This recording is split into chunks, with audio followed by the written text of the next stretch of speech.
தேவ ஆசீர்வாதம் பெருகிடுதே. ஆண்டவராகிய இயேசு கிறிஸ்துவின் விலையேறப்பெற்ற நாமத்தினாலே உங்கள் யாவருக்கும் என் அன்பின் ஸ்தோத்திரத்தை இந்த காலை வேளையில் உங்களுக்கு தெரியப்படுத்துகிறேன்.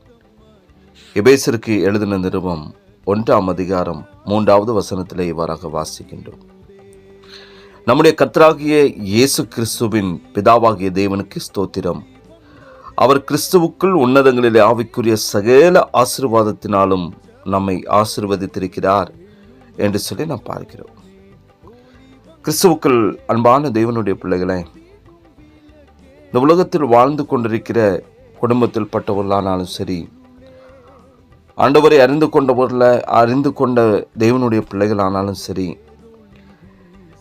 நாம் யாரை ஆசீர்வதிக்கிறோம்? நமக்கு பிரியமானவர்கள் நம்முடைய குடும்பத்தில் உள்ளவர்களை நாம் பேர் சொல்லி ஆசீர்வதிக்கிறார்கள் என்றாலும், இன்னொரு சமயத்தில் நாம் ஆசீர்வதித்தவர்களை நாமே சபிக்காவிட்டாலும் அவர்களை குறித்து மனஸ்தாபம் அடையக்கூடிய சூழ்நிலைகள் உருவாகாது என்று சொல்லி ஒரு நாளும் சொல்லவே முடியாது. புதிய ஏற்பாட்டுக்குள்ளாய் நாம் கடந்து வருகிறதான பொழுது ஆண்டவராக இயேசு கிறிஸ்துவனுடைய தாயாரை குறித்து சொல்லப்பட்டுள்ள வார்த்தைகள், ஸ்திரீகளுக்குள்ளே ஆசீர்வதிக்கப்பட்ட மரியாள். இந்த மரியாளுடைய வாழ்க்கை நம்முடைய கணக்குப்படி ஆசீர்வதிக்கப்பட்டதாகவே காணப்பட்டது. ஒரு கன்னி கற்பம் அடைந்ததும், குழந்தையை படுக்க வைக்கும் இடமில்லாமல் மாட்டுத் தொழுவத்தில் கிடக்க வைத்ததும், எதிரிகளுடைய கைகளிலிருந்து தப்பி எகிப்துக்கு ஓடி போனதும், குடும்பத்துக்கு மூத்தவர் தன்னுடைய குடும்ப பொறுப்பை விட்டு அவர் இந்த உலக வாழ்க்கையை விட்டு சென்றதும், தன்னுடைய வாழ்க்கை தவறு எதுவும் செய்யாத மூத்த மகன் அடிபட்டு வேதனைப்பட்டு கல்வாரி சிலுவையில் மரிப்பதை காண நேரிட்டதும், இவை யாவும் ஆசீர்வாதமாகும். வார்த்தை பொய் சொல்லாது என்றாலும் மரியாளுடைய ஆசீர்வாதம் என்ன? அவர்கள் ஆதி முதலாய் தேவனுடைய திட்டத்தில் இருந்த தெய்வகுமாரன் வந்து பிறக்க தேவனால் தெரிந்தெடுக்கப்பட்ட பாத்திரமாக காணப்பட்டார்கள். இந்த மரியாள் தேவகுமாரனுடைய பிறப்பிலும் மனுஷகுமாரனாய் மரித்த போதும் அவருடைய அருகில் இருக்கிற பாக்கியம் பெற்றவர்கள் தான் இந்த மரியாள். இதற்கு மேலாக சொல்ல போனால், இயேசுவே ஆண்டவர் என்கிற விசுவாசத்தை பெற்று சீடர்களோடு கூட ஒன்றாக சேர்ந்து ஜெபிப்பதிலும் வேண்டுதலும் தரித்திருக்கும் கிருபை பெற்றிருந்தார்கள் இந்த மரியாள்.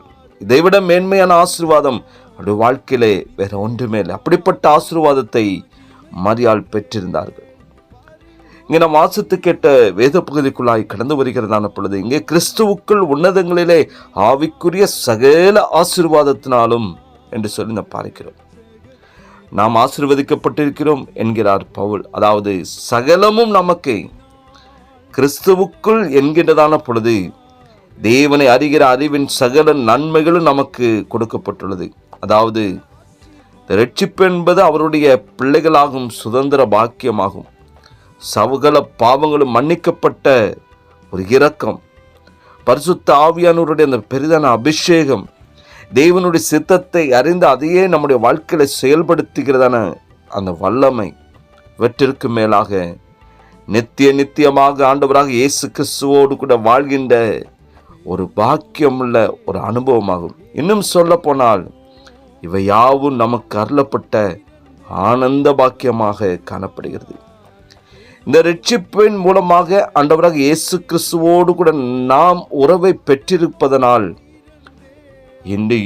இப்பொழுதே இந்த பூமிக்குரிய வாழ்க்கையிலே இந்த ஆசீர்வாதங்கள், அதாவது இந்த பூமிக்குரிய வாழ்க்கையிலானாலும் சரி, ஆவிக்குரிய வாழ்க்கையிலானாலும் சரி, நாம் பெற்றிருக்கிறதான ஆசீர்வாதங்களை எல்லாம் நாம் அனுபவிக்க கிடைத்திருப்பது மகா பெரிய பாக்கியமாக எண்ண வேண்டும். இந்த ஆசீர்வாதங்கள் யாவும் உன்னதத்திலிருந்து நமக்கு கிடைக்கப்பட்டதால் இவை ஒருபோதும் மாறாது, அது ஒரு நாள் அழியாது. இவை நித்தியமானது. இது உலகத்துக்குரியதல்ல, நித்தியத்துக்குரியதாய் காணப்படுகிறது. எனவே கிறிஸ்துவுக்குள் அன்பான தேவனுடைய பிள்ளைகளே, இந்த ஆசீர்வாதங்களை எல்லாம் தராசின் ஒரு புறத்தில் வைத்து இந்த உலகம் தருகிறதான ஆசீர்வாதங்களை மறுபுறத்தில் வைத்தால் தராசு எந்த பக்கம் சாயும் என்பதை நீங்களே நிதானித்து அறிந்து கொள்வீர்கள். எனவே இந்த உலகத்தில் கொடுக்கிறதான ஆசீர்வாதங்கள், இந்த உலகத்திலிருந்து உங்கள் வாழ்க்கையில் நீங்கள் பெற்றுக்கொள்கிறதான ஆசீர்வாதங்கள், அது அழிந்து போய்விடும்.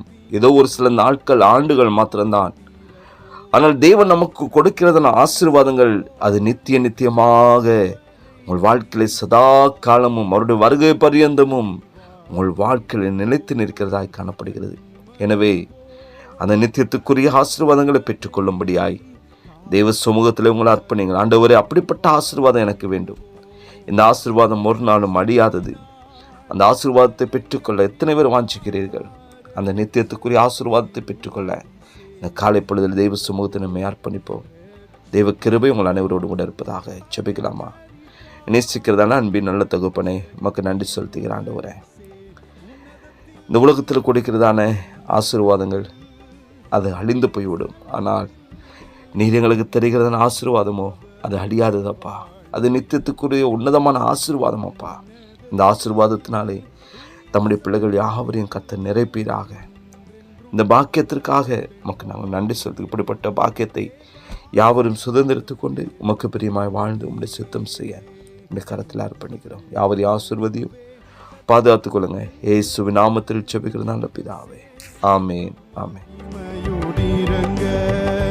தேவ ஆசீர்வாதம் பெருகி